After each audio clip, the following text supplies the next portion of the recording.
spirituality in the field of Ayurveda, a torchbearer of our ancient legacy and really a true inspiration for all of us. Our guest is a fourth generation Vaid, also a very well-known web icon and a trusted health consultant of Arogyavardhak Aushadhalaya, Prayagraj. His contribution to Ayurveda and youth empowerment have been widely recognized, earning him the prestigious Youth Icon Award. He is also consulting Vaid for Paris Olympic athletes and para-athletes. So, no amount of praise is actually enough for him. With great respect and enthusiasm, let's give a huge round of applause and welcome Vaid Sarath Mishra on stage.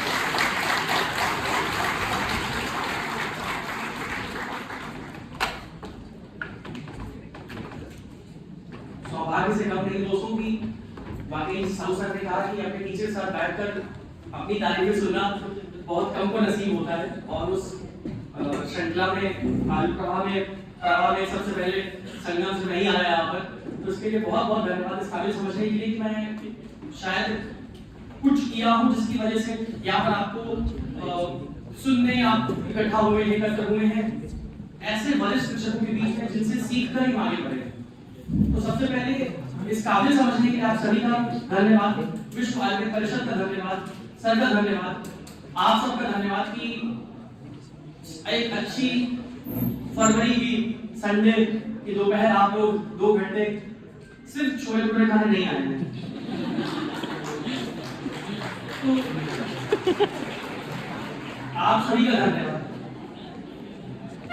Madam ने जैसे कहा, sir ने जैसे कहा, अलीश ने जैसे कहा, आप लोगों को अभी तक ऐसा लग रहा होगा, सोशल मीडिया ने ऐसा कहा, आप सबको अभी तक ऐसा लग रहा होगा कि शायद मैं अपने कॉलेज की या फिर पहले के सक्सेस स्टोरीज में सबसे बड़ी सक्सेस स्टोरी हूँ। पर यहाँ से स्टेज पर मैं आपको बताना चाहूंगा कि मैं शायद अपने कॉलेज की सबसे बड़ी फेलियर स्टोरी, और वो जो फेलियर स्टोरी है उसको ही सुना जाए ज्यादा बेहतर है। सक्सेस के बारे में बात ना की जाए वरना सर पर चढ़ जाएगी और मेरी कंसल्टिंग फीस 3000 रुपये हो जाएगी। तो इसलिए संयम बहुत जरूरी और समझना बहुत जरूरी है कि ये सब शुरुआत कैसे हुई, क्या हुआ। 2025 लग गया, फरवरी आ गई। अभी जैसे मैं परसों बरेली आया तो मैं उन सभी सड़कों पर जा रहा था जहां पर मैं स्कूटी से 2014 में जाता था अपने दोस्तों के साथ। ऐसा लग रहा है परसों की बात है कि मैं हाफ पैंट पहन के मूवी देखने गया हूं प्रभात ऑफिस में, उसी रोड से मैं जा रहा था। तो बिल्कुल भी ऐसा मत समझिए कि मैं चंद्रमा से लैंड किया हूं अर्थ पे। मैंने कहा कि सबसे बड़ी फेलियर स्टोरी होने वाली है। तो जो भी अपने आप को ऐसा समझते हैं कि वो फेल्योर के शिकार है, किसी तरीके से एडमिशन ले लिया है, मिल गया है, चल रहा है, आप इस बात को बहुत अच्छे से समझें।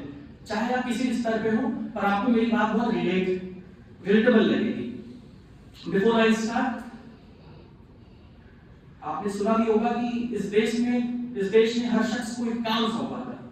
इस देश ने हर शख्स को एक काम सौंपा था, हर शख्स ने उस काम की माचिस जला के छोड़ दी। इतिहास में हमें आयुर्वेद दिया था, हम सबको दिया था बीएमएस फर्स्ट ईयर में। लास्ट ईयर तक आते आते उसकी माचिस जला के छोड़ दी। हमें यही मिला था। When I say it is a failure story, let me tell you. I belong to 2014 batch, 2014 batch से हूँ मैं। मैंने पीजी तक नहीं किया है क्योंकि पीजी हुआ ही नहीं मुझसे।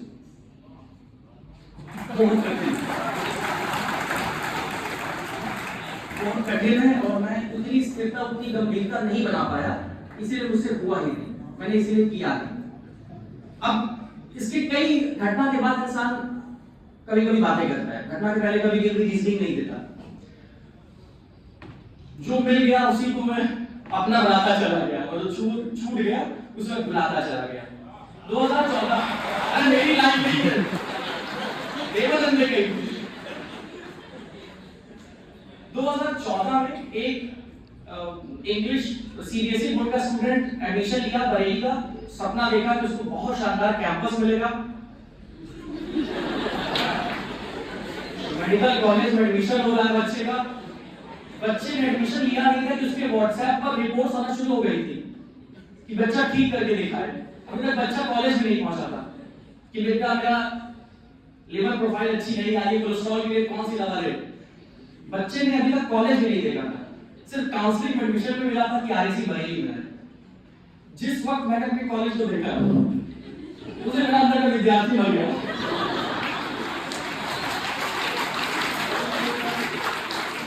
मुझे ऐसा लगा यार ये टीवी में तो अलग दिखाया जा रहा कॉलेज,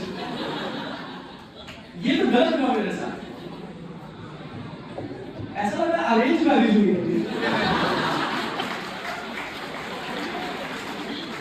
उसके बाद जब शादी हो गई तो समझ में आया कि यार कॉलेज तो कॉलेज होता है, अस्पताल इतने लोग आ रहे हैं नीचे, खूब गाड़ियां नीचे खड़ी रहती हैं, सभी लोग आ रहे हैं, ऊपर क्लासेस चल रही हैं। 6 महीना 8 महीना तो अभी प्रेम डेवलप करने लग गया। उसके बाद मेरे सीनियर्स एक दिन मेरे रूम पर आए, कहे तुम यहाँ पे क्या कर रहे हो? मैंने कहा सर मैं बीएमएस फर्स्ट ईयर में हूँ, आयुर्वेद सीखने आया हूँ। सीनियर्स ने कहा बेटा चले जाओ यहाँ से, यहाँ कुछ नहीं होगा। वो हुआ पहला थप्पड़। आप जब बीएमएस फर्स्ट ईयर में आए, आपका सीनियर जिनकी बड़ी बड़ी मूछें हो, वो आपसे ये कहते हैं कि आप कुछ रखा नहीं है घर, मैं थोड़ा चौधर करता हूँ और आपका कुछ भविष्य नहीं है, और भविष्य है तो एलोपैथी प्रैक्टिस करो, उसी में ही आनंद है। बहुत अच्छे बात समझ में आई। यही तो बनना था हम लोगों को कि हम लोग एप्रन पहन के ओटी से बाहर निकले और बोले मैं आपके बच्चे को नहीं बचा पाया। हमने मूवी देखी थी मुन्ना भाई मीडिया, सबने देखी थी। तो वही तरह डॉक्टर बनना था। अब यहाँ पर तो अलग प्रकार से टीचर्स ज्यादा देते हैं, यहाँ पे सिर्फ 60 साल के ऊपर के लोग आते हैं ज्यादा सिखा रहे हैं। 8 महीने में रियलाइज हुआ कि आयुर्वेद में कुछ नहीं रखा है। 9वें महीने में नीट की तैयारी करने चला गया।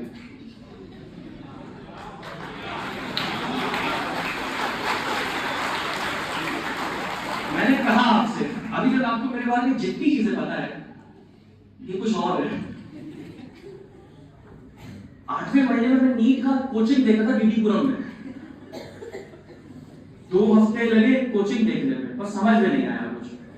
उसके बाद सीनियर ने कहा कोचिंग क्या करोगे, होता नहीं है किसी का बीएमएस में, उसके बाद सिलेक्शन, और हो भी जाएगा तो क्या करोगे? इससे अच्छा एक अच्छे अस्पताल में जाओ, रात की ड्यूटी करो, पैसे नहीं आएंगे तुम्हारे पास, घर वाले भी तुमसे खुश रहेंगे। उनकी बात समझ में आई। सीनियर्स कभी गलत हो ही नहीं सकता, हमेशा शुभचिंतन होता है सीनियर। तो बहुत पसंद आई उनकी बात, बहुत समझ आई उनकी बात। अस्पताल का नाम लूंगा तो आप लोग शायद कोई काम कर रहे होंगे वहां पर। मैं वहां पर गया, वहां पर देखा यार वहां तो डॉक्टर्स हम जैसे कि जो बनना था वही बन रहे थे, ओटी से बाहर आके बोल रहे थे मैं आपके बच्चे को नहीं बचा पाए, यही तो बनना था। 4 रातें मैंने वहां पर बिताई। यमाहा का शोरूम में वहां पे एक अस्पताल है आगे, वहां पर मैं 4 रातें बिताया, 4 दिन ड्यूटी किया। 5वें मैंने वहां पे दृश्य देखा कि वहां पर एक बीएमएस ग्रेजुएट रात की ड्यूटी करने वाला, इसको लोग ये वो बोलते हैं, 8000 रुपए में ड्यूटी बेचने वाला व्यक्ति, वो नर्सिंग स्टाफ के साथ खड़ा होकर जो वहां का मालिक था उससे डांट खा रहा है। दूसरा थप्पड़। मुझे लगा यार ये तो सही नहीं है, मैं बीएमएस ग्रेजुएट हूं, मुश्किल मेरे नाम के आगे डॉक्टर लगता है, वैद्य लगता है, मैं ऐसे डांट नहीं कर सकता, मैं जज नहीं हो सकता, मैं किसी के अंदर काम ही नहीं कर सकता। 5वें दिन वहां से चला आया। अभी मैं बीएमएस फर्स्ट ईयर में ही हूं और 9वां महीना चल रहा है, शायद 9 महीने बाद जन्म हो गया।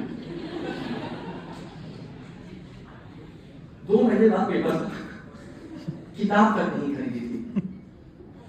किसी तरीके से अपने मित्र के साथ, घनिष्ठ मित्र के साथ मिलकर हमने पढ़ाई की और फर्स्ट ईयर पास हो गए। मेरे पूर्वजों ने भाव प्रकाश का संस्कृत से हिंदी अनुवाद लिखा है, भाव प्रकाश, और मेरा बीएमएस फर्स्ट ईयर संस्कृत में 41 मार्क्स आए संस्कृत में, सप्ली तीसरा। तो ऐसे जो लोग बैठे हैं, जो लोग सप्ली को बोलते हैं तमाशा, टीका समझो दोस्त।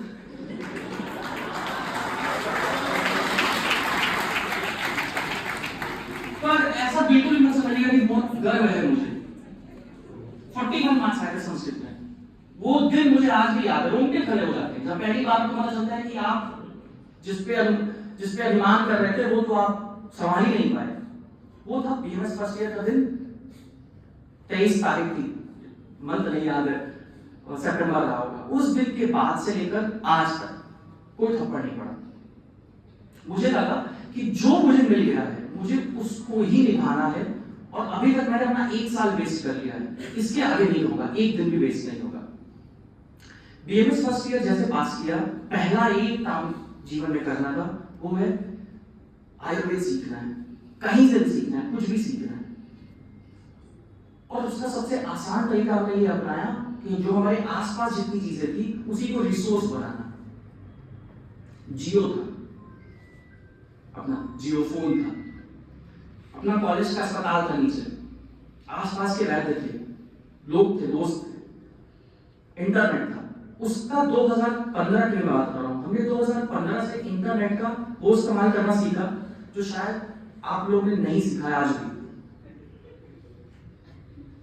2015 के बाद से लगातार एक्टिवली हम उनके साथ संपर्क में आना शुरू किए जिनका मनोभाव, जिनके सोचने का तरीका मेरे जैसा है, जिनको सिर्फ और सिर्फ आयुर्वेद से प्रेम है, आस्था है। और जहां आस्था होती है वहां तर्क नहीं होता, जहां तर्क होता है वहां आस्था नहीं होती। तरह से आस्था दैट मींस की समर्पण भाव। और आप आस्था के अंतिम चरण तक सिर्फ और सिर्फ तब जा सकते हैं जब आप नास्तिक भी अंतिम चरणों पर आते हैं। जब आपने नास्तिक होकर वो सब कुछ गवा दिया, तभी आप सबसे गहरे आस्तिक बन पाते हैं, सब कुछ प्राप्त कर पाते हैं। 2015 के बाद ऐसे बदलाव होना शुरू हुए जीवन में, जो हमें ऐसे लोगों से आना शुरू किए, ऐसे लोग हमारे जीवन में आना शुरू किए जो निस्वार्थ भाव से आपको बेहतर बनाना चाहते हैं, डांट कर, कभी कभी दोस्ती करके, टीचर्स के रूप में, सीनियर्स के रूप में। आपकी बुद्धिमत्ता ये होती है कि आप उसको कितना सीरियसली परस्यू करते हैं। आज का टॉपिक आद्रव्यभूत चिकित्सा है। आपको क्या लगता है यहां मैं श्लोकों में बात करूंगा? कभी नहीं करूंगा, क्योंकि टॉपिक चूज करने का जो सच है वो आने वाला है। बताऊंगा कि आद्रव्यभूत चिकित्सा क्या होती है, द्रव्य कौन होते हैं और आद्रव्य क्या होता है, और चिकित्सा किसे कहते हैं। उससे पहले इस जर्नी को बताना आपके लिए बहुत जरूरी है, ताकि आप उनसे रिलेट कर पाए और अपने आप को अलग ना समझें। किसी प्रकार से मुझे गेस्ट समझने की गलती मत कीजिएगा। मैं आपका बस एक सीनियर हूं, 4 साल या 6 साल पुराना सीनियर हूं, इससे ज्यादा कुछ भी नहीं हूं। इसीलिए कुछ चीजें आपको जानना, जो मेरे अनुभव 6 साल बहुत छोटा होता है, 32 साल का हूं मैं। 32 साल के व्यक्ति का कितना अनुभव हो सकता है, कितना क्लिनिकल एक्सपोजर हो सकता है।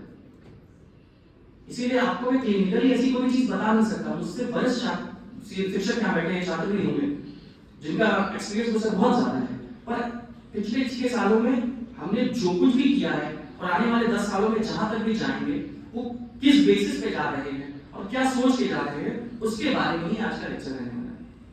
इसीलिए इतना याद रखिएगा, वो जमाना चला गया जब कहा जाता था कि चिकित्सक को सिर्फ चिकित्सा आनी चाहिए। अगर चिकित्सक को सिर्फ चिकित्सा आनी चाहिए तो बर्गर का पेड़ ढूंढिए, धोती पहनिए और बैठ जाइए वहां पर। देखते हैं कितनी आप चिकित्सा करते हैं। चिकित्सक को वो हर चीज आनी चाहिए जिससे कि उसके घर में उसका जीविकोपार्जन चल सके, और बहुत ही इज्जतदार तरीके से। आज के अगर आपको वैद्य ना समझा जाए, मनुष्य समझा जाए, तो आपकी सिर्फ 2 जरूरतें हैं, इज्जत और पैसा। और इज्जत और पैसा एक वैद्य का दायां और बायां हाथ होता है। बस हम लोग दिव्यांग बन के घूम रहे हैं। आप जितना ज्यादा शास्त्र अध्ययन करते हैं और जो चीज जैसे है उसको एग्जैक्टली वैसे ही पढ़ते हैं, बिना अपना दिमाग लगाए, आपको वो चीज समझ में आना शुरू हो जाती है कि जिस भाव से हमारे आचार्य ने उसका वर्णन किया है। मैं उस स्कूल ऑफ थॉट से बिलोंग करता हूं जो आयुर्वेद के इनोवेशन विभाग से, रिसर्च नहीं। रिसर्च होता है कि अपनी कोई नई चीज देखे, इंटरप्रेट करे।